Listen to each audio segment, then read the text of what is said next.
Hey there YouTube, welcome to Big Mike Beard Wisdom. So today we're going to talk real quick about lawn aeration because it's going to rain soon. So I got to go rolling on this.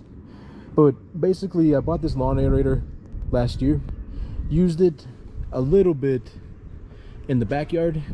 Just ignore the car, it goes in the shed.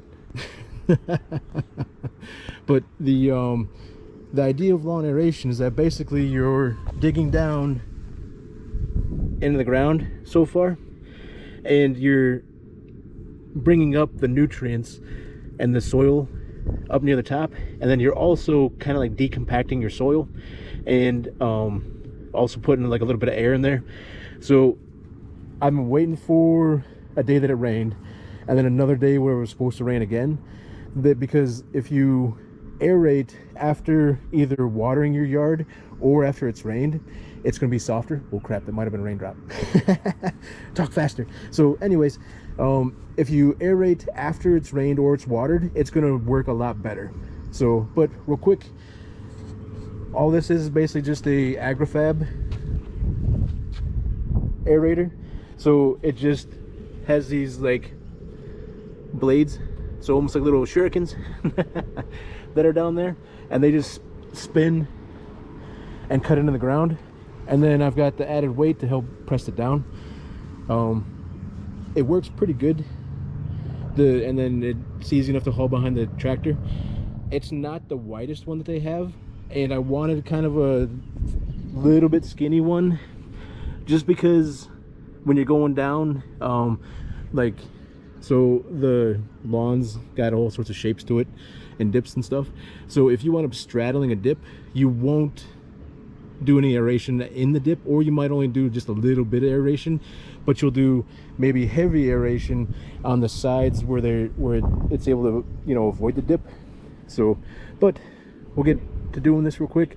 I'll see if I can get some interesting action shots.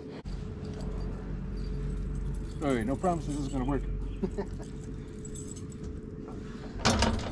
Looks like it's raining.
So we finished up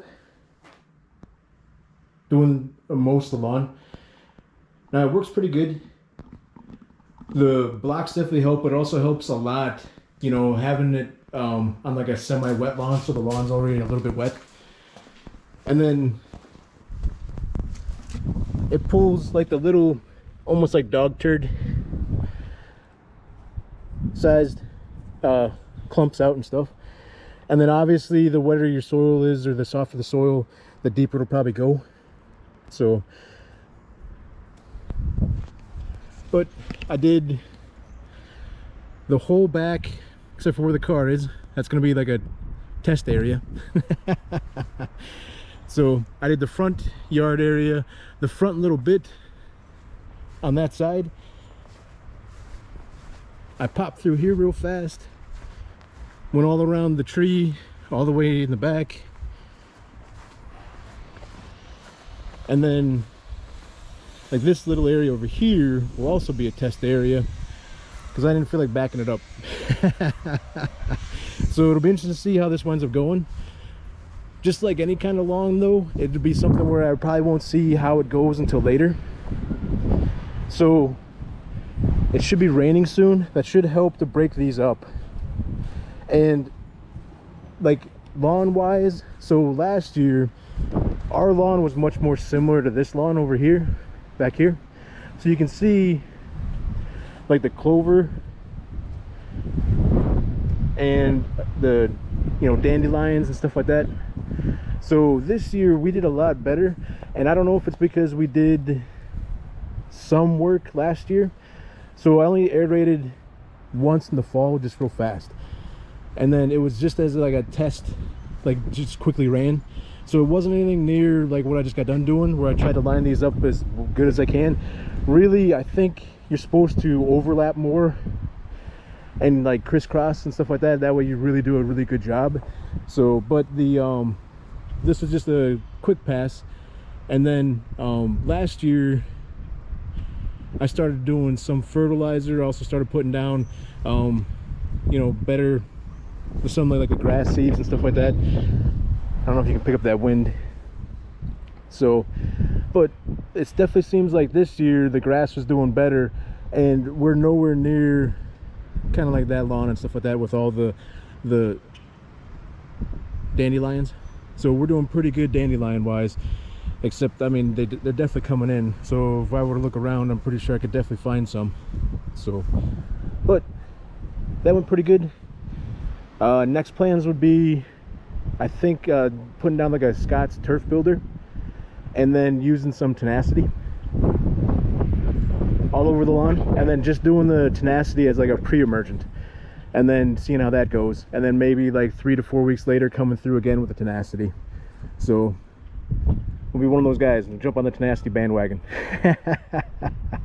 But should be interesting to see how it goes. Then when you aerate, it's not something you really need to be doing all the time. So my aerator just kind of, it lives in the back. The car is a project, and like so many other projects, it's time and money. You just need the time and the money. So all in all, lawn turned out pretty good. Hopefully she'll rain soon and not be like the fertilizer incident, where basically I hurry up and spread all that fertilizer just for the rain not to show up. So, oh, and one more thing, we'll look at this tree real fast. So they're gonna wind up picking up the brush from the tree that we cut down over there soon. And this tree, don't step on any important plants. This tree's pretty cool. So it's got these really bright pink, almost purple flowers that are really pretty. And I'm grabbing this now with the GoPro because like last year it started blossoming kind of like this, and then we had a bit of a storm and it blew all the blossoms off. But this only does blossom once a year, and they're really pretty, but this tree's having one hell of a time. So, but anyways, yeah, you can see the birds got to this pretty good too. So Hope you guys enjoyed the video, and I'll check you guys next time.